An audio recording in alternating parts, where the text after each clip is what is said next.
I'd like to welcome everyone to this program on behalf of Bnai Torah, Mizrahi Canada, and YU Torah Metzion Bet Medrash Zichron Dov.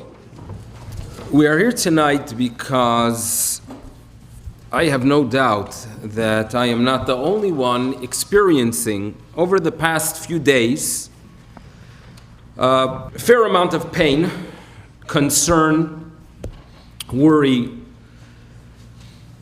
for what's taking place in Israel. Yes, we have lost, I think the number is 32 wonderful, committed, special Kedoshim who are fighting for us to have a Jewish state. But the unity of the people of Israel is what gives us comfort. The fact that the lone soldier in Israel is not alone, because he knows that the nation and the people, the Jewish people throughout the world, are with him. And that unity that is taking place in Israel is something we want to connect to. And therefore it's a privilege for us tonight to be able to hear from the representative of the state of Israel. So without further ado, I would like to welcome the Consul General to Bnai Torah. Thank you. It's an honor to stand here as the official representative of the State of Israel and to feel the embrace of this community, which joins the embrace of so many other kihilot, so many other communities, congregations, and that join the much broader embrace that the Jewish people itself as a whole around the world is giving to us, to our people, to our soldiers at this time. Your embrace strengthens us. Your support inspires us. And I say that not just because it may sound nice. I know it because I speak to people in Israel, not only ordinary families, but people who are involved in managing and trying to steer the ship of state, the diplomatic effort, the advocacy effort, the hasbara. And everyone is aware, everyone in Jerusalem, everyone in Israel is aware of the strength of that embrace, the fullness of it, the meaning of it for you and for us. And so it really is a pleasure to be here, and thank you for the invitation. As the Rabbi said, for those of you who've not heard me speak, I was born in Australia, hence the Australian accent. But I promise you, I am the Consul General.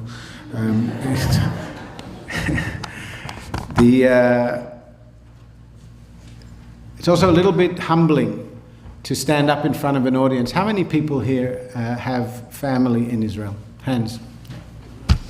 How many people here have a relative currently serving in the Israel Defense Forces?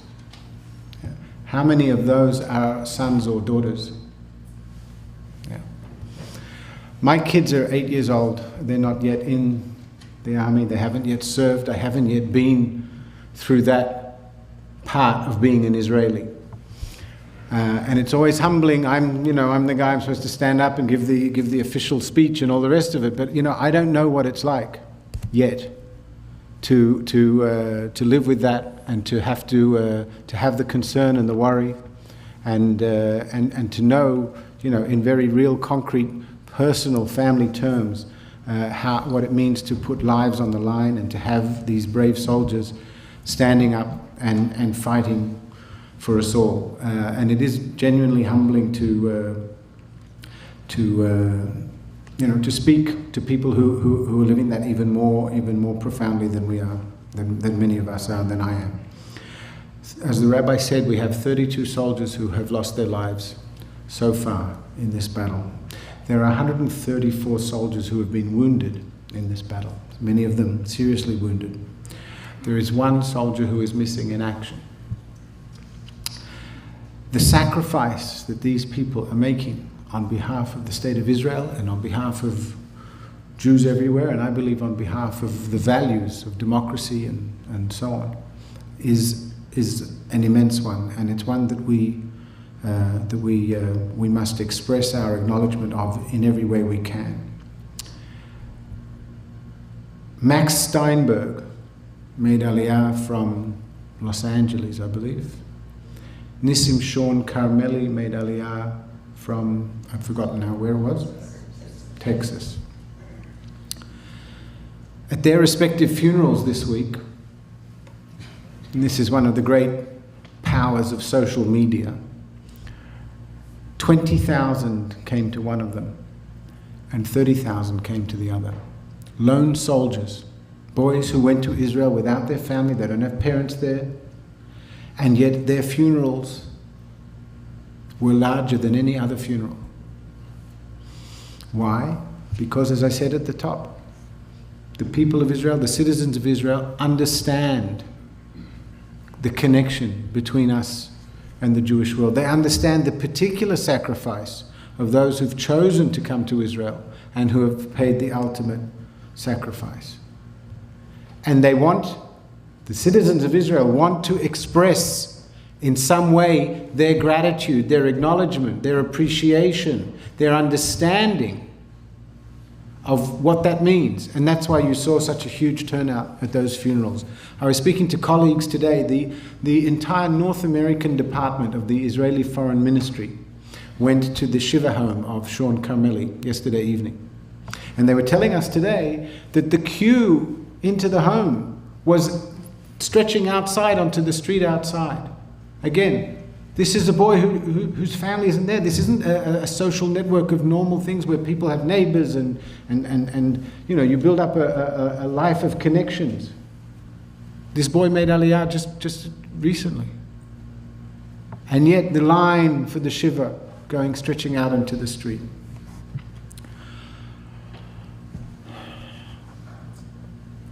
The rabbi said we have pain, we have concern, we have worry, and we all share that. At the same time, we have conviction, we have power, we have the capacity to protect our civilians and to chart a course for our country that navigates the very stormy waters in which we find ourselves. I'm going to talk a little bit about the power that we have. We talked about the boys and the IDF, but I want to take a moment and talk about Iron Dome. Everybody, I'm sure you've all maybe seen the videos and so on, or you've certainly read about it, how this piece of technology is able to protect every single one of Israel's civilians, every single one of the citizens, be they Jewish or Arab or Christian, who are living in the state of Israel. And it's not only the fact that it protects life, which is obviously the most fundamental thing, but it also protects the ability of our government to manage the crisis without it getting out of control. Could you imagine how much more intense, how much more the pressure on the government to take actions that may have very difficult consequences for us, how much more pressure there would be if we were losing lives left, right, and center.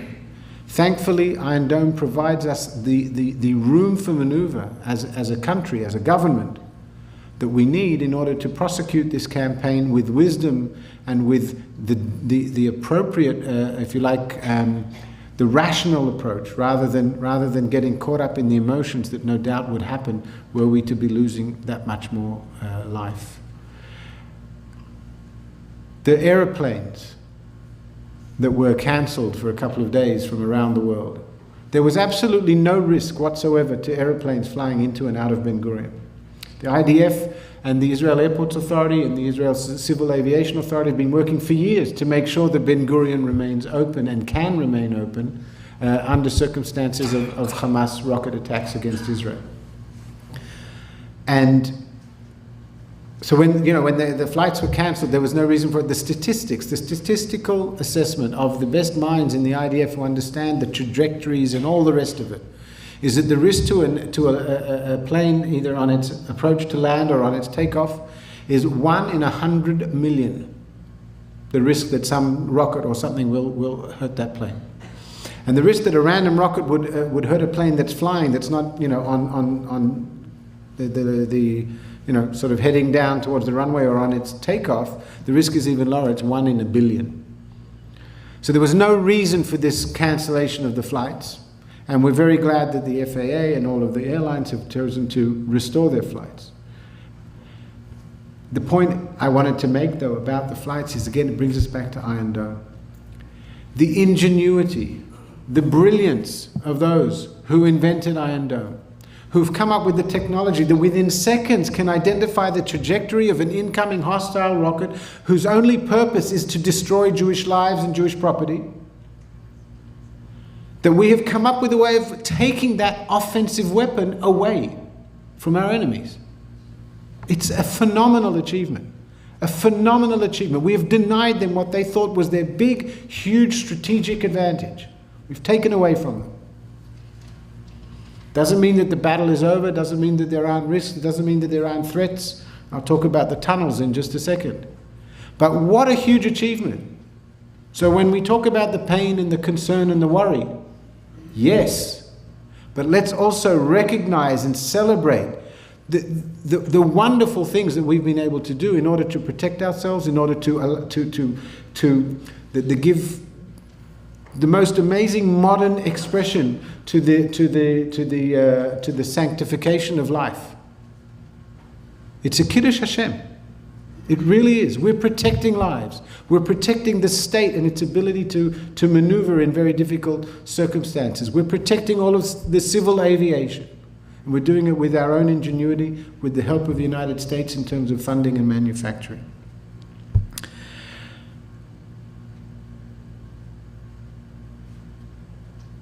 The tunnels. Hamas, one of the things we get accused of, or we get charged by those who don't see reality as it is, and they say, well, Israel, you have got this blockade on Gaza, how dare you, you must let them import all the things that they need to build so that they can build their society. On the surface of it, that makes sense. Why shouldn't the Palestinians be able to build a nice mall? They like to shop, just like we do, why shouldn't they be allowed? But we know the reality. We're not that naive. We're not things aren't that simple. If there were a normal regime running Gaza, then maybe you could say, sure, have your concrete, have your other goods and so on, and build a normal society. But they don't have a normal regime, they have a terrorist regime. And all of the cement, think about it, all of the cement that you would think would normally be used to either build a shul or a mosque or a mall or a school or whatever, is being poured underground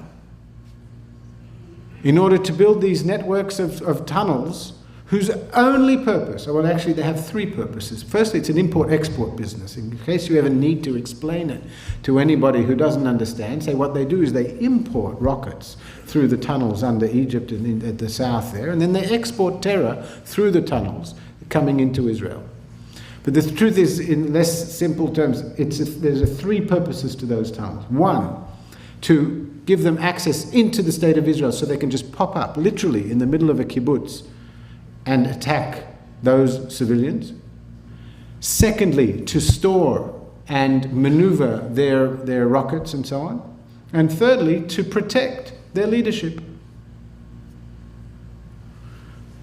So as Prime Minister Netanyahu said very, very early on in this conflict, and he caught it. He caught the essence of this story in one sentence. He said, "We build missiles to protect our civilians. They use their civilians to protect their missiles." You want, was it, Haimet al regel achat? Zeo. That's the truth. That's it. That's the whole story here. So the tunnels are part of the missile network as well as the offensive capacity of terrorist attacks into Israel. 10 of the soldiers, I believe, I may be wrong, but it's at least 10 of the soldiers that have died in Israeli territory. Not because they were searching for God knows what inside Gaza. No, they were protecting the Israeli kibbutzim inside Israel, where these Hamas guys came out from under the ground and started shooting. And some of the things that we've caught inside the tunnels that we know that we've seen material, maps of the kibbutzim of where they were headed, handcuffs, the sort of plastic handcuffs that they use these days, so as to grab someone, catch a prisoner, kidnap someone, take them back to Gaza. The tunnels are also not new for anyone who doesn't realize. That's how Gilad Shalit was captured, 2006. They came, they attacked, took him back through a tunnel. Israel is on the ground now, removing that threat. We have stymied the offensive threat from the rockets. We haven't removed it, but we've stymied it. We're blocking it. And we're now working to remove the offensive threat of the tunnels. Again, pain, concern, worry, yet achievement, purpose, conviction, and success, operational success on the ground. Where are we headed with this? I think this is a really important question for people to understand. What are we trying to achieve here? Israel's objectives have been very clear from the beginning, and we've been very careful not to overstate our claim or our objectives. We're not talking about getting rid of Hamas. That might be something that is in every single heart in this room.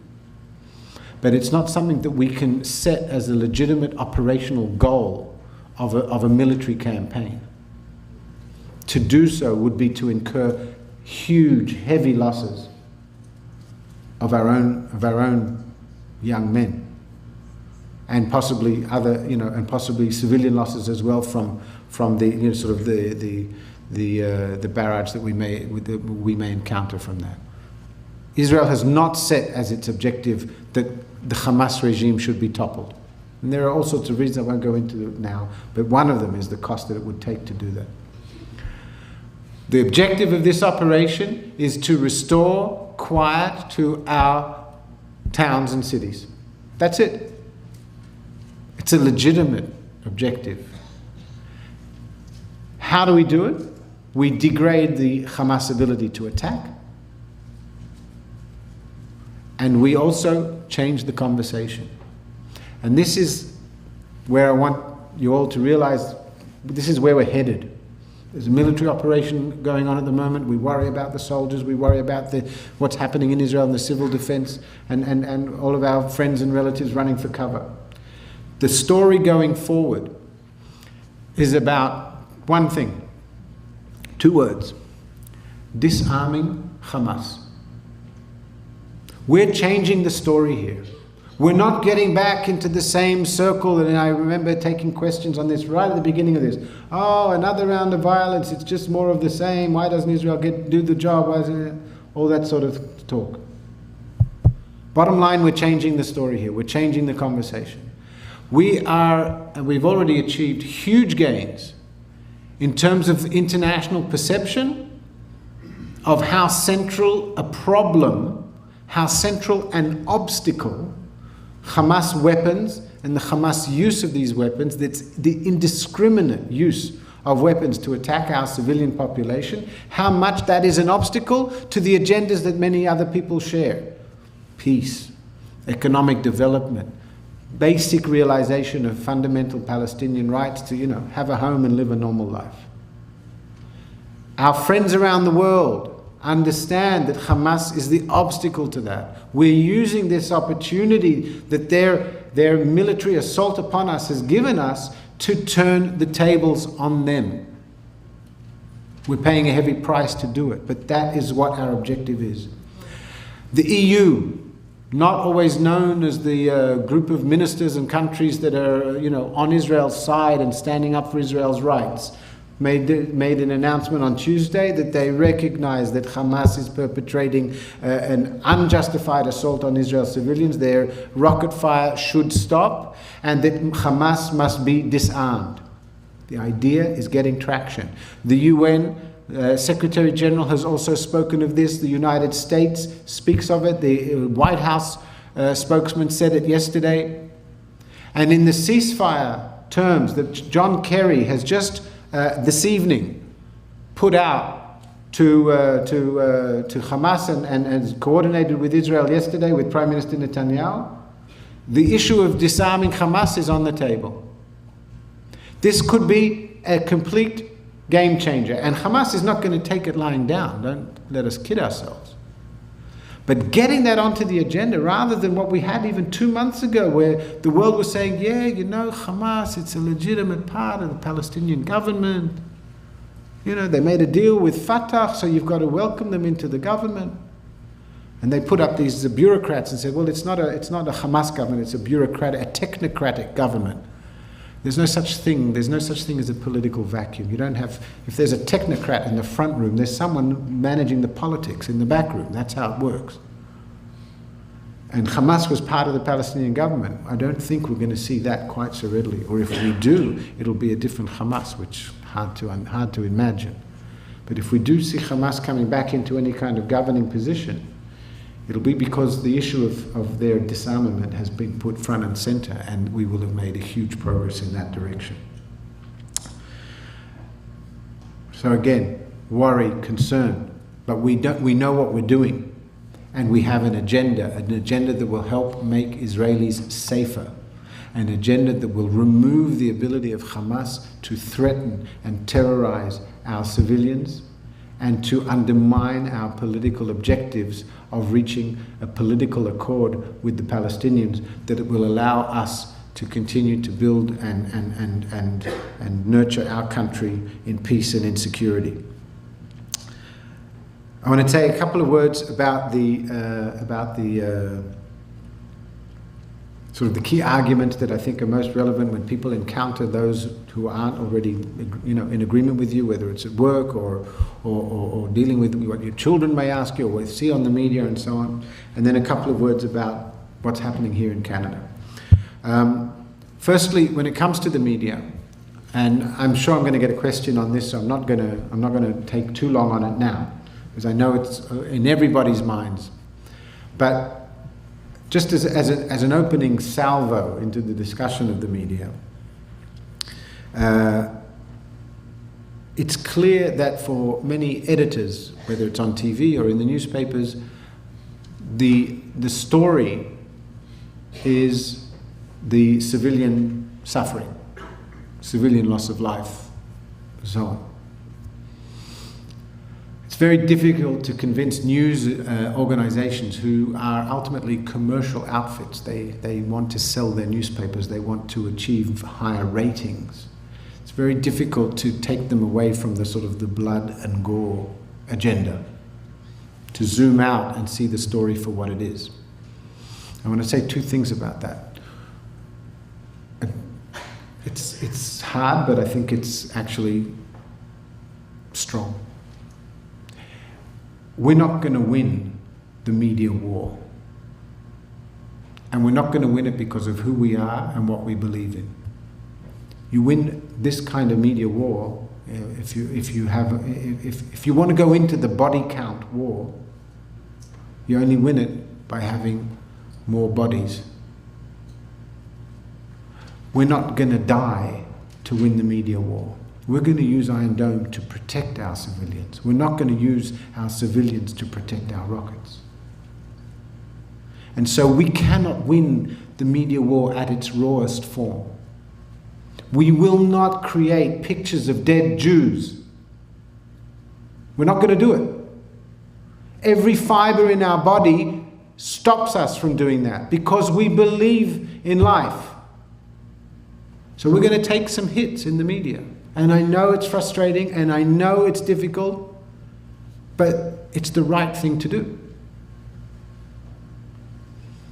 But what we can do and what we do, and I believe we have not done a bad job at, is we can nevertheless, as I say, zoom out and help the people in the media, the decision makers, the editors, etc., see that the story isn't really those individual Palestinians who are being hurt as a result of Israel's defensive actions.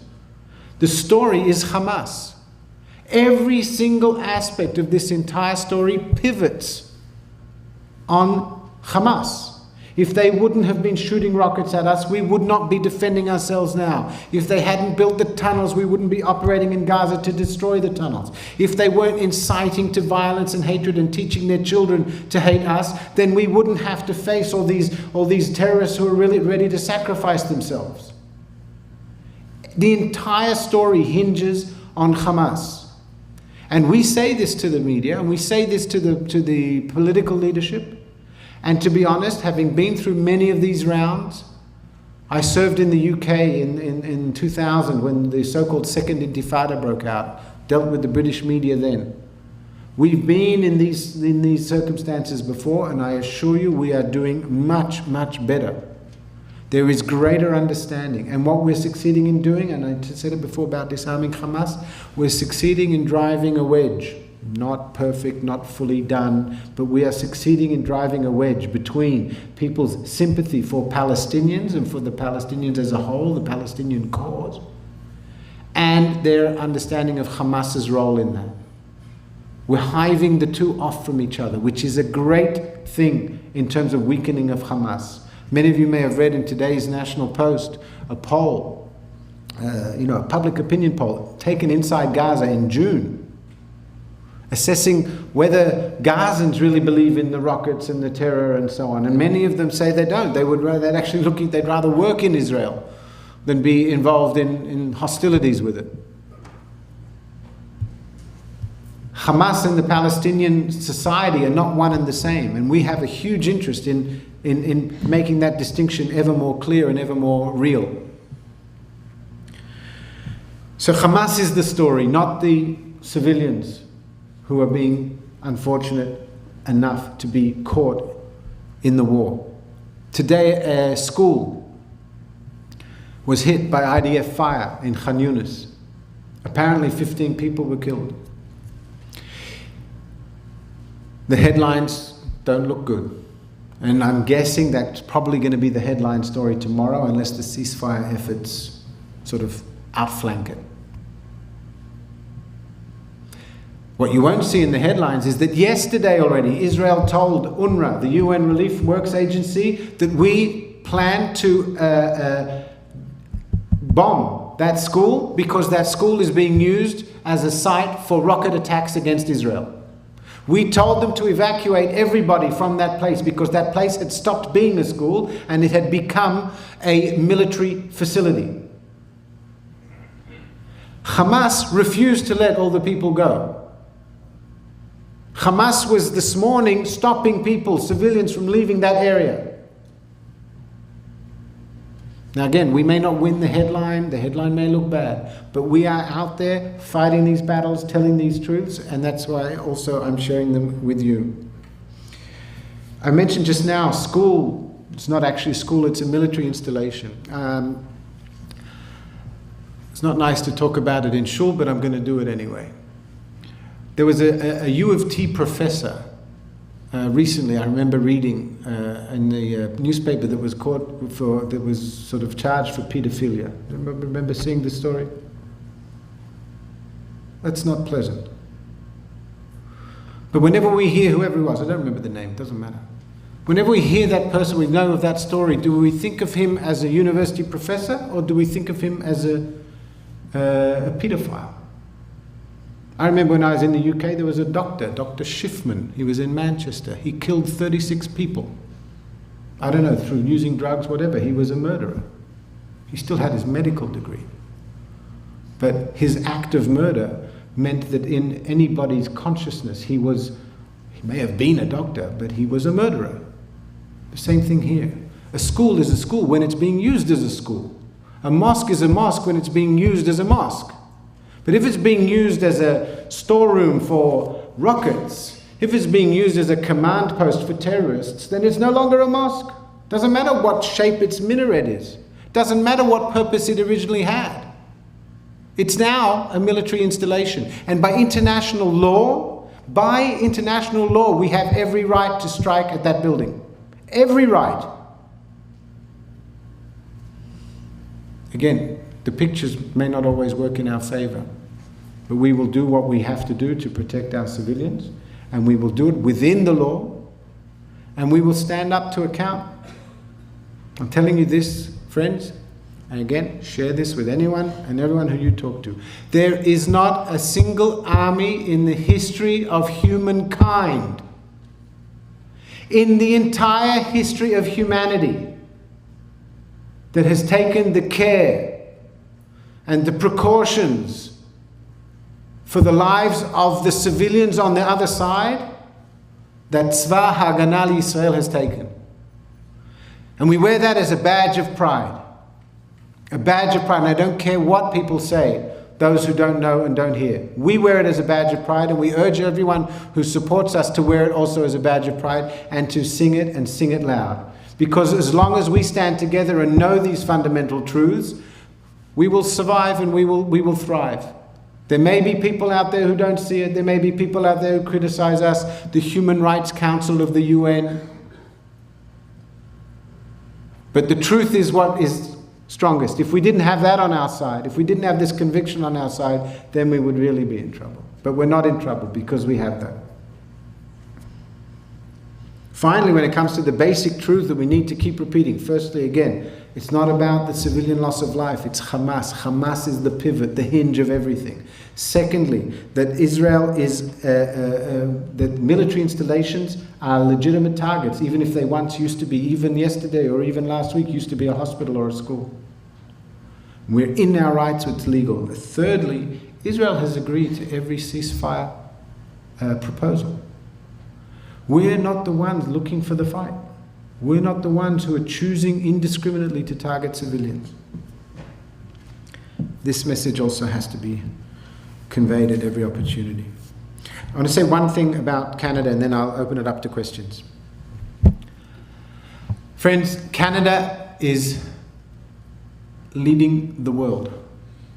Leading the world in its assessment, its understanding of what's at stake here and what's involved here.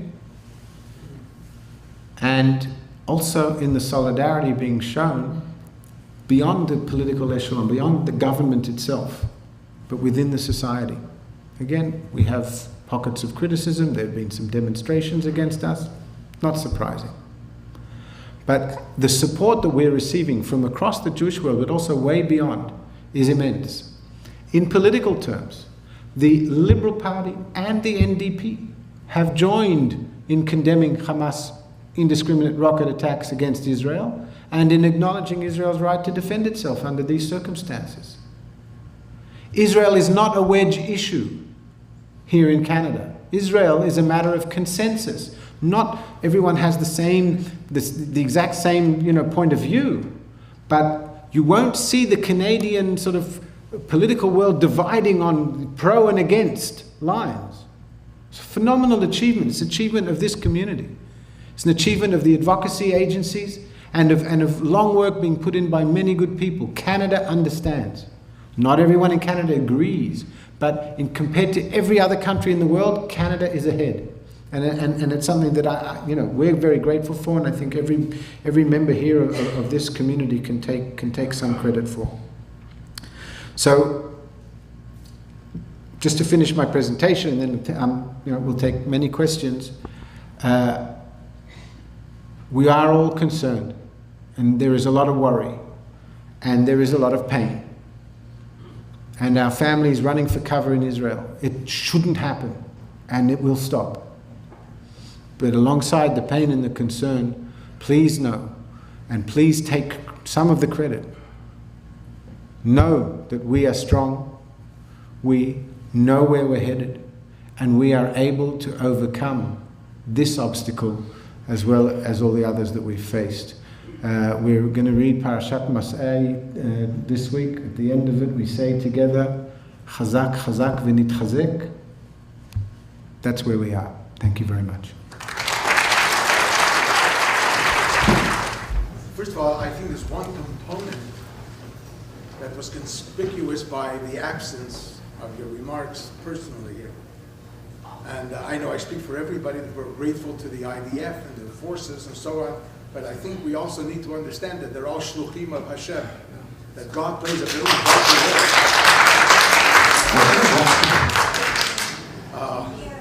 It's, Yeah, I feel very often when I hear the presidents of various the United States or other countries when they end their speeches with "God bless America." You don't hear very often Israeli politicians ending their speeches, "God bless Israel."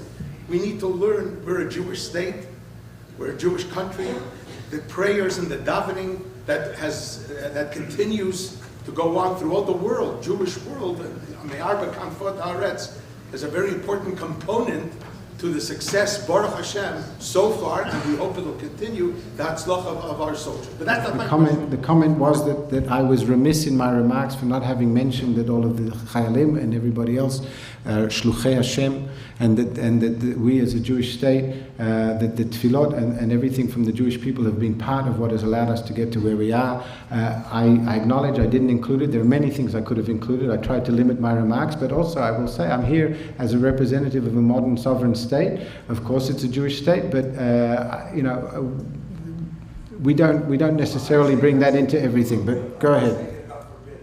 Go ahead, please. My political question is, considering what is happening, and hopefully it will end Be'ez Hashem soon. Part A, will Israel agree if the Hamas suddenly decides, okay, let's have a ceasefire? Will Israel agree to a ceasefire even though it has not yet completed what it really needs to do? And number two, will the illusion of a two-state solution still be part of the political agenda of the government of Israel? The question is, will Israel agree to a ceasefire even if it hasn't completed the job? Is that correct? And will the illusion of the two-state solution still be on the political agenda? Two loaded questions. Israel will agree to a ceasefire so long as the government feels that the ceasefire brings us more advantages than the opposite. I can't tell you exactly what the terms will be, but I do trust my government to know when the balance of cost-benefit is one that makes sense. That doesn't mean you get a perfect outcome. And that's one of the biggest... Well, I remember a leader once told me, I had the very good fortune of working on the staff of our foreign minister for a few years. And you have often very informal conversations at that level, late at night after a long day of meetings. I remember one leader that I was working with, he said, there are no good options in the Middle East. It's always a choice between this bad option and the other bad option. And that's the reality. And it's often very, very easy from the sides to think, well, they should have done this or they should have done that. It's never that simple. Israel will agree to ceasefire terms that it believes advance our interests. What's currently on the table, and I don't know what will be at the end, but what's currently on the table is that our forces would remain on the ground in Gaza, destroying the tunnel system, even as a sort of an introductory humanitarian ceasefire is adopted, and that introductory ceasefire would be used to create a time, a frame, a bit of space for the political terms of a more long-standing ceasefire to be negotiated. So that we're not going to divest ourselves of the military levers that we have established before we achieve the political objectives. As to the bigger question, regarding the political agenda after we finish this round of conflict, I doubt that the issue of the two states will be off the agenda for two reasons. One, I think a majority of Israelis still believe that that is the only way out of a circumstance of perpetual conflict and perpetual threat. And I think the majority of countries in the world also believe that that is the only way out. Now, is it a good solution? There's probably many opinions here in this room. I come back to what I just said. There are often in the Middle East only choices between bad options and worse options. But I don't see that issue as being off the agenda. I don't see anyone as having offered an alternative vision of how you deal with the circumstances that we face. Again, I haven't seen, and I'll finish my sentence, I haven't seen an alternative vision take root, gain traction in any of the serious corridors of power that matter when it comes to resolving and dealing with our issues. Yeah? What will happen with the 150 Hamas members that surrendered today? Good question. I don't know yet. I'm guessing first and foremost they will be questioned and interrogated so as to try and secure from them the maximum amount of information which will allow us to proceed with the destruction of their terrorist infrastructure.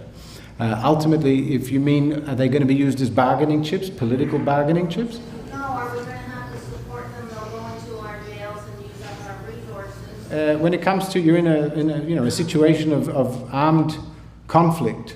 If you capture enemy combatants, there are rules, legal rules about how you're meant to treat those people.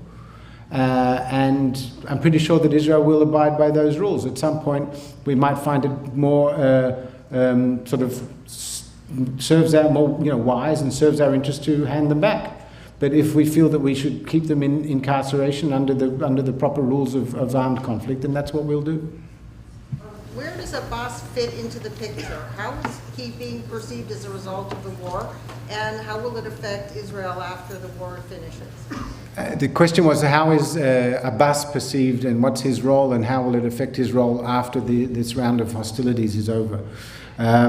It's a very interesting thing. So far, he has been, if you could call it that, in relative terms, he has been the responsible Palestinian adult.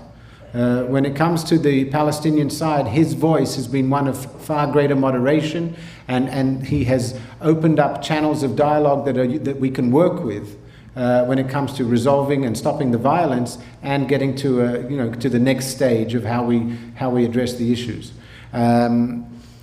He has been quite clear that he thinks that Hamas should stop firing rockets at Israel, and so looking forward, it's quite. It makes sense that he will continue to play an important role.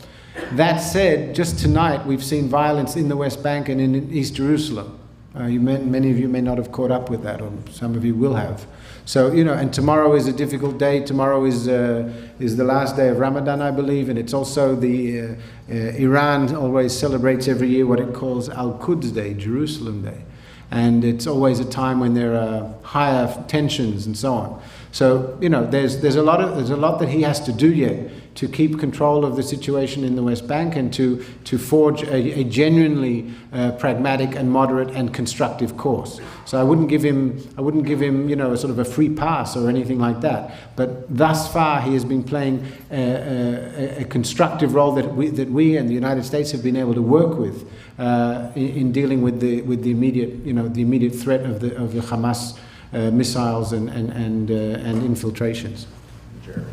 I believe that there are many who have serious concerns that perhaps the Israeli intelligence was not sufficiently aware of the sophisticated tunnels that they have built.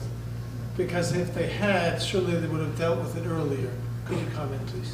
The question is whether Israeli intelligence understood the nature and the scope of the tunnel threat, and if it did, why didn't it deal with it earlier? Intelligence, I think, is it's also not a perfect science. So we have excellent intelligence, and we prove it day in, day out by the ability to preempt and prevent attacks against our civilians. That said, the intelligence isn't perfect, and it doesn't sort of hermetically seal us or completely protect us from things that can happen. I think it's too early to really assess how much we knew and how much we've learned along the way. But every battle allows you to learn more about your enemy, and every war in history has taught people that.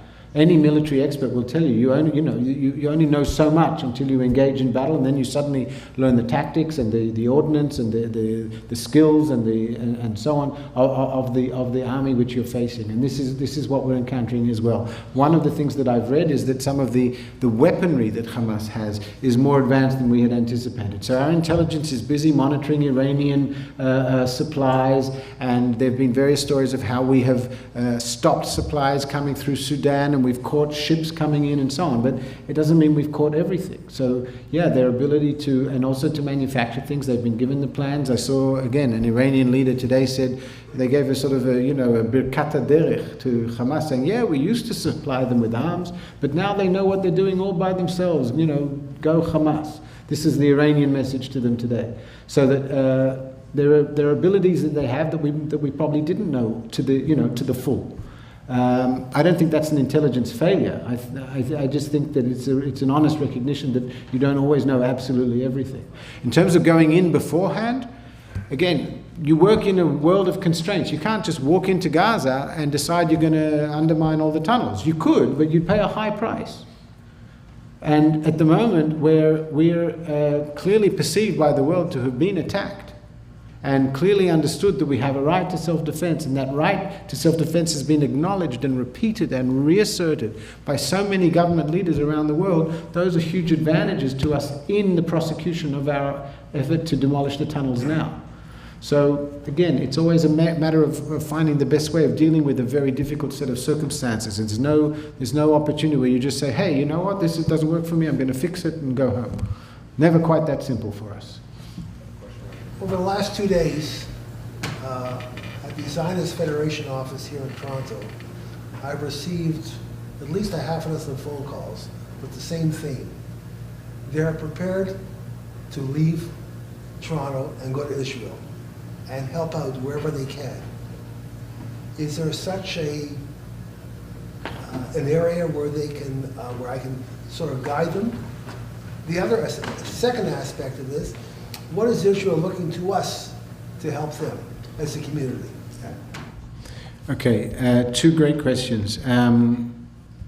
First one, there are many calls for people who are interested in going to Israel to help out, and what sort of frameworks are there for that? The second question is, what does Israel want from us here in the community? In terms of volunteer opportunities in Israel, I'll be honest with you, it's not my expertise. Israel is a huge society with any number of openings, any number of doorways, if you like, into our society. If you're interested in looking after, the poor, there are great frameworks to do that in Israel. If you're interested in helping out as a sort of medic, you can go and do volunteer things with Magen David Adom or with Hatzalah. There are so many different frameworks. I know that Federation has lots of investments in Sderot, which is one of the frontline communities in the current thing, and I know that they've sent missions. People, I'm sure there are fundraising drives, and there are other things that was mentioned earlier, prayer, Tehillim. There are all sorts of ways that each person, it's not for us to dictate. Each person has to find what's relevant to them. I think traveling to Israel and showing your solidarity is a great thing if you can do it. But not everyone can do it. But it's a great thing if you can. And once you're there are any number of opportunities. Pick what's of interest to you, Google it, and you'll find a way of connecting to it in Israel.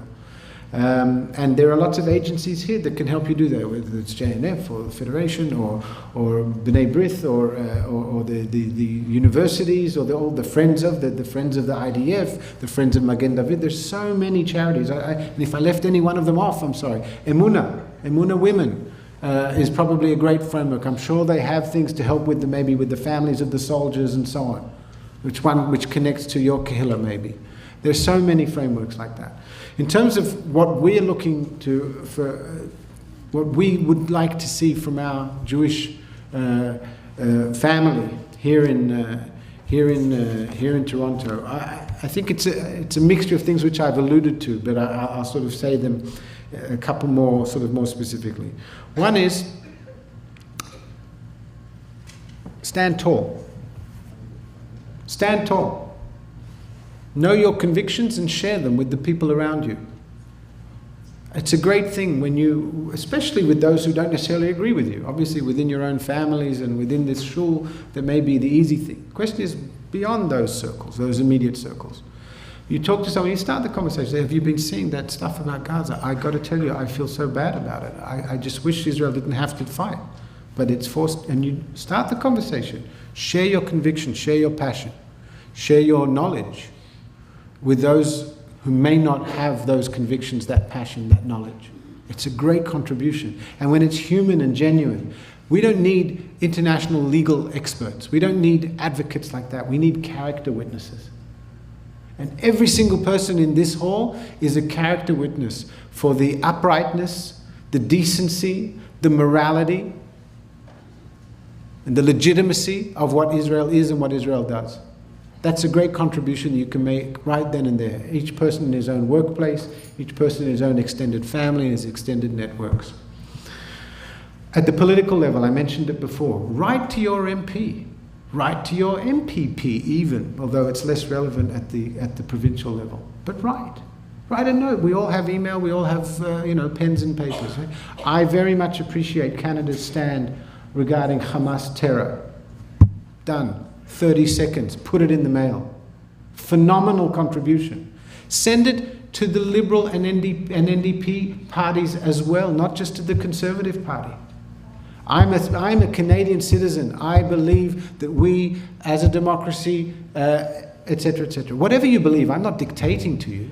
I'm just saying you have that power. You have that freedom. Use it. Enjoy it. Celebrate it.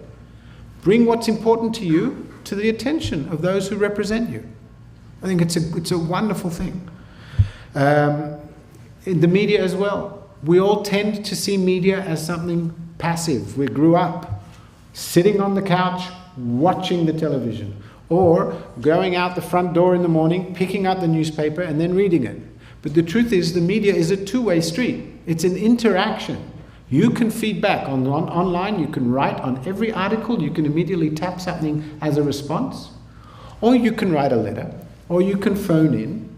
If you're upset by something, if you think it's wrong, make your voice heard. You won't necessarily change anything, but they log how many complaints, they log how many feedbacks. I was talking to one of the newspapers, the editorial board of one of the newspapers this week, and they said they were surprised at the low number of readers' letters that they've received since the beginning of this conflict, this 2 weeks of conflict. On the one hand, that works for us because it means the other side isn't getting all agitated. But on the other hand, what a missed opportunity for us. Why aren't we out there making sure that they hear our voice, and then they'd be clocking the numbers and saying, oh my gosh, 2/3 are in favor of Israel. This is surprising, but hey, it means something. You all have a voice. Everybody has a voice. In this era, more than ever. So that's another thing in terms of the media. And then there's the fourth thing that I think is crucial. Whatever you do, whatever you're involved in, whatever you believe in regarding Israel, do it. Do it more, do it louder, do it better. So if you fundraise for whatever it is, or if you do tzedakah work here in the community, whatever it is you do, don't let them limit what we do. One of the greatest threats of this terror assault on Israel is that we should stop living our lives, that we should somehow allow ourselves to be limited by the battle that they want to have with us. That is not the Zionist way. The whole essence of Zionism is taking our condition by the scruff of the neck and improving it. That's what Israel is. So we keep doing what we were going to do anyway. We keep traveling if we were going to travel. We keep investing in that property if that's what we were going to do. We keep, whatever it is, maintain it. Again, the support for Israelis, the support for the IDF, all those things, expressions of support, whether it's letters or emails or other formal things. In the shul, you can do a thing, sign a petition, and then send it. We'll happily forward it to Israel, but you can forward it through any number of networks you own have. Mizrahi can do it and send. The messages mean something. Reaching out to other communities. Other Jewish communities, but also beyond the Jewish community. There are many Christian friends of Israel. Call them, share, be together, stand together. I'm talking with one of the leaders of the Christian community here in Toronto tomorrow, and I know he wants to talk about having some sort of Christian rally in support of Israel. Maybe there's room for it to be shared and for there to be more Jews there than had originally been planned. Condemn anti-Semitism. Especially in Europe. Here there are very small, minor incidents. In Europe it's far worse. We've seen the demonstrations in Paris and so on. Again, you have a voice. express it. It's there. And finally, again, take pride, I think. Take pride, great pride, in Canada's position on this, because I think you are living in a country that is really showing the rest of the world how to take a moral, principled position on issues that are issues of morality and principle in international affairs.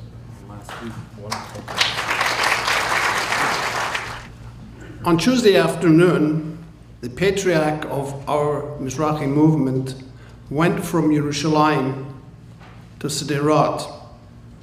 From Sderot, he went to visit the soldiers at the front, not in Gaza, but at the border.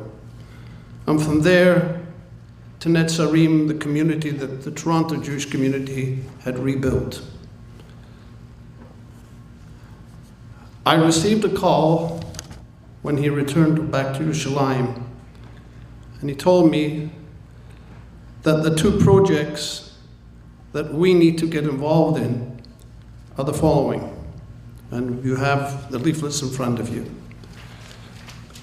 We have decided at Mizrahi to spend our efforts to relocate the children from the south into summer camps and programs in the north, and to build outdoor bomb shelters for communities close to Gaza, including Naveh and Netzarim, communities that the Toronto Jewish community built.